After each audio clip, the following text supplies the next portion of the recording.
الفيديو ده خطة كاملة متكاملة لأي حد عايز يبدأ مجال العمل الحر. هو 0% خبرة، 0% برضه رأس مال. يعني الفيديو ده هيكون بمثابة مرجع كامل نقدر نرجع له، أو خطة للمدة الزمنية اللي هنمشي عليها، خطة من أول يوم لحد ما توصل بالسلامة.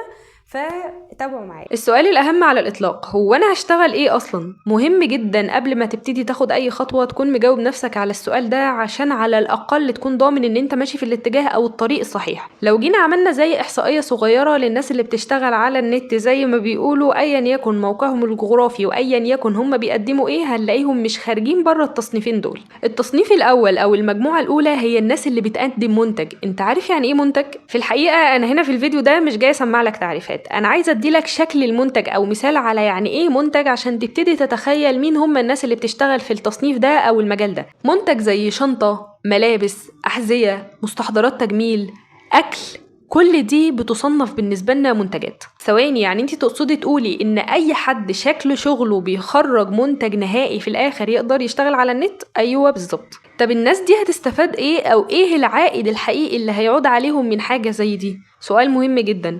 دلوقتي لو انت ليك تواجد على ارض الواقع او ليك محل معين على ارض الواقع، فالناس اللي هتشتري منك في الغالب هي الدايرة المحيطة بيك او الدايرة المحلية بتاعتك. مهمة شغل الناس دي على النت ان هم يوسعوا دايرتهم. ولنفترض مثلا ان الخباز ده بيجيله وليكن 50 شخص من الدايرة المحيطة بيه. فكرة تواجد الخباز ده على النت هيحول العملاء بتوعه من 50 عميل في اليوم لدايرات اخرى او اماكن محلية اخرى يقدر يتواصل معاهم فقط من خلال النت. وكده تحول من شخص كان حاصر نفسه بس وليكن في 50 عميل في اليوم ل 100 و200 الى اي شاء الله، وكل واحد ورزقه بقى. طب ثانية واحدة، انتي قلتلنا ان انتي هتدينا طريقة تخلي شخص من غير اي خبرة ومن غير اي رأس مال يشتغل على النت. انا مش الشخص اللي عنده مجال بيخرج له منتج نهائي في الاخر. كلام جميل جدا، يبقى انت خارج اصلا نطاق التصنيف ده. لسه معانا تصنيف تاني. ومن باب العلم بالشيء قبل ما نخرج بس بره التصنيف ده، ان المنتج مش شرط يكون بس منتج ملموس، هو ممكن يكون منتج رقمي بحكم الظروف اللي احنا عايشين فيها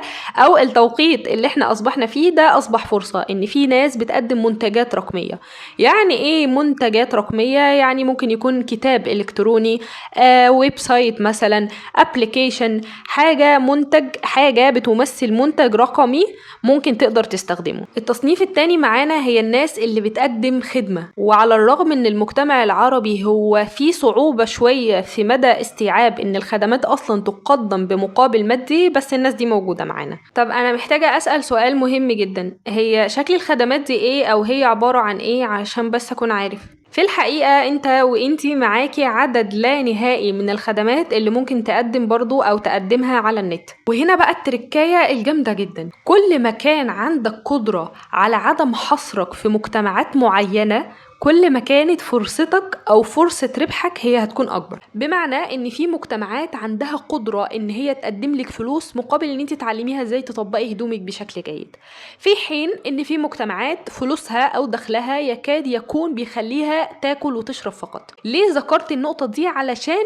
ما تحطيش عقلك في المحدودية. بمعنى انت شايفة المجتمع المحيط بيكي غير قادر على يعني تحويل خبرتك او مهارتك لفلوس، في مجتمعات اخرى اجنبية بتعمل ده. الربح من الانترنت هو قد نسميه هو عالم اللامحدودية. ليه ذكرت النقطة المهمة دي في الخدمات؟ عشان اي حاجة يا جماعة ممكن تتحول لخدمة، ولكن يجب التنويه ان المشهور عندنا هي يعني نقاط محدودة جدا من الخدمات عندنا في المجتمع العربي. وللتأكيد للمرة التانية، انت كل ما كان عندك قدرة على الانفتاح للعالم الخارجي، كل ما كان عندك قدرة على تحصيل ربح أكتر. الخدمات المحدودة أو الخدمات المعروفة أو الشائعة عندنا في المجتمع العربي هيتم ذكرها على سبيل المثال وليس الحصر. جماعة أنا مهم أنوه لفكرة إن كل مجال بيتفرع منه مجالات أخرى. المجال ده أنا مهمتي إن أنا أديك المفتاح، مش مهمتي إن أنا أديك الكيفية. في هذا الفيديو أنا مثلا بقولك إن في إحدى المجالات المجالات اللي بيتم التشغيل عنها او تقديم خدمات ليها هي التسويق الالكتروني. التسويق الالكتروني ده لو فرعناه هنلاقي فيه مش اقل من 5 مجالات. مثلا من الخدمات التي تقدم برضو على الانترنت وبيدفع فيها فلوس هي التصميم. يا جماعه لو جينا دخلنا جوه التصميم هنلاقي ان فيه مش اقل من 10 مجالات بتقدم. فانت مهمتك ان انت تختار المجال اللي حابب تشتغل فيه، ومن ثم تبص على فروعه، ومن ثم تختار الفرع الانسب معاك. ومن هنا هنخرج من الفقرة دي بإجابة على سؤالنا انت مين. وعشان ما كنش قاعدة بديلك كلام او بديكي كلام من غير ما تكوني قادرة تحددي ايوه بقى هعمل ايه، فانت لازم في الفقرة دي يكون معاك مهمة او تاسك لازم تأديه، ان انت تجاوب نفسك انا انه اتجاه او انه تصنيف من الناس دي، او اقدر اقدم في انه اتجاه. هل انا هبتدي في طريق ان انا اقدم منتج سواء كان ملموس او رقمي، ولا هبتدي أقدم خدمة؟ لما تجاوب نفسك أو تجاوبي نفسك على السؤال ده هتبتدي تتأهلي أو تنتقلي للمرحلة اللي بعدها، ألا وهي مرحلة الاستثمار الفعلي أو مرحلة التنفيذ والتطبيق. اللعبة دي هتتم على 3 مراحل. اللعبة دي اللي هي أصل الاستثمار أو الكيفية اللي هيتم بها الاستثمار، بس احنا هنعتبر إن احنا قاعدين في جيم مع بعض. بصوا يا جماعة، احنا دلوقتي عندنا 3 مراحل خطرين لو تنفذوا صح فاحنا قدرنا نوصل فعلا للي احنا عايزينه. أول حاجة هنشتغل عليها هي مرحلة أنت مين. تاني مرحلة هنشتغل عليها هي مرحلة التعلم. تالت مرحلة هنشتغل عليها هي مرحلة الترويج. ال3 دول لازم نشتغل عليهم بالتوازي. هنا التركاية، صباح الفل نصحى، التركاية ان احنا نشتغل عليهم بالتوازي. الاحباط لما بيحصل في مرحلة ان بيتم عملية تعلم كاملة، تمام، ومن ثم يتم عملية الترويج. طب ازاي الاتنين مع بعض؟ انت عشان تكون متخيل ان انت هتخلص تعلم، فالتعلم مش هيخلص. انت عايش في مرحلة تعلم طول حياتك. لو انت ماسك في مجال فانت طول الوقت اساسا قاعد بتتعلم. فلو قاعدة مستنية ان انت هتكوني بيرفكت عشان تبتدي تروجي لنفسك، تروجي لشغلك، فاللهم انك مش هتشتغلي خالص. عشان نكون متفقين، عملية التعلم، عملية فهم أنا مين اللي لسه هتكلم عنها، عملية الترويج لازم يتموا بالتوازي مع بعض، عشان الموضوع ما يطولش مننا وما نبصش لنقينا قاعدين واخدين 2 3 4 ولسه ما بدأناش ولسه ما جالناش أول دير ولسه ما جالناش أول كلاينت. حلو. النقطة اللي أحب أروج ليها قبل ما ابتدي أخش في الجزء العملي، أنا كنت عايزة أتكلم عن قصة شخصية أو الواقع الشخصي اللي أنا عشته، عن المدة الزمنية اللي هيبتدي يجيلك فيها أول ديل، علشان ما تحسش إن المدة طويلة قوي وتزهق. جماعة، المتوسط الطبيعي للشخص اللي بيشتغل أونلاين أو عايز يمسك ديل أونلاين هي من 6 شهور لسنة. تمام؟ أنا كنت متخيلة إن دي قصتي لوحدي، بس قبل ما ابتدي اطلع اتكلم عن الفيديو او قبل ما ابتدي اتكلم عن الموضوع، اكيد بعمل عمليه سيرش معمقه عشان ما اكونش قاعده بهري وبدي كلام على الفاضي. لقيت ان 99% من الناس قاعده بتتكلم برضو في 2 و3 كمان. يعني انا كنت عايزه اطلع اقول للناس جماعه ما تستنوش فلوس من اول سنه. لقيت الناس بتطلع تتكلم ان فعلا اول ديل طبقوه كان بعد 2.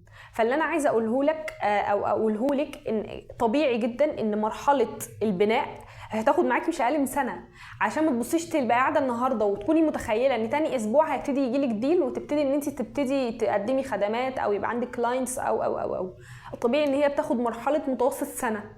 اللهم بلغت اللهم فاشهد، عشان ما يجيلكوش احباط. عارفين المشكله اللي احنا قاعدين بنعيشها دلوقتي الجيل بتاعنا هي ايه؟ هي مش قله الفرص، المشكله الوعيصه اللي احنا قاعدين بنعيشها هي ان الفرص كتيره جدا جدا، وده اللي بيؤدي لوجود تشتت. انت قاعد لاقي المجال مليان بمعنى كلمه مليان، وجبه دسمه معدتك مش هتقدر عليها. بمعنى انت لاقي مجال ان انت تشتغل على النت. انا مش عارفه ليه بعمل اقول الجمله الغريبه دي، ان انت تكون فريلانسر. يعني هي فيها مجالات كتيرة جدا. فانت قاعد ابتدي بقى بالمونتاج، ولا ابتدي بقى مش عارفة ايه، ولا ابتدي بالتقديم المحتوى، ولا مهمتك ان انت تبتدي تقرر انت مين. عشان تبتدي تقرر انت مين، اللي هي السؤال الجميل اللطيف الصعب ده، ما تقعدش هنا كتير. تمام؟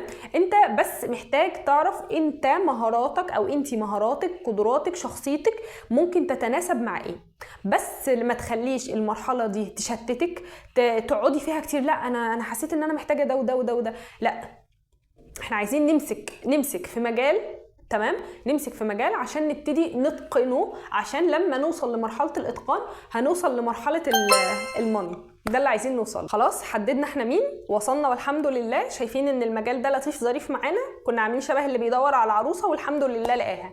يلا نبتدي نتعلم بقى. احنا دلوقتي في مرحله التعلم، المرحله اللي انا لازم امسك فيها بكل حذافيرها علشان ابتدي اقدم حاجه. مش هبتدي اقدم حاجه يبقى مش هبتدي اخد فلوس قطعيا. فانا طالما مسكت في مجال، انا قررت ان انا هشتغل SEO، هشتغل مونتاج، هشتغل جرافيك، هشتغل مش عارفه تصميم، هشتغل تقديم اي خدمه، تقديم اي منتج. فانا قررت القرار ده، اخترت نفسي هنا، حطيت نفسي في البوزيشن ده، فانا هبتدي اتعلمه. تمام، صميم التعلم. مرحله الترويج انا دايما ببتدي اقول عليها مرحله الفخ، ليا وليك وليها والامه لا اله الا الله كلها. ليه؟ علشان الناس كلها بتخاف منها غالبا. يعني انت مرحلة التعلم كنت فيها ما بينك وما بين نفسك، مفيش يعني طرف ثالث في الموضوع. مرحلة الترويج هي فيها كل الأطراف الثالثة والعشرة، فكلنا بنبتدي نقع فيها، اللي هو أنا شاطر جدا بس مش عارف أروج لشغلي،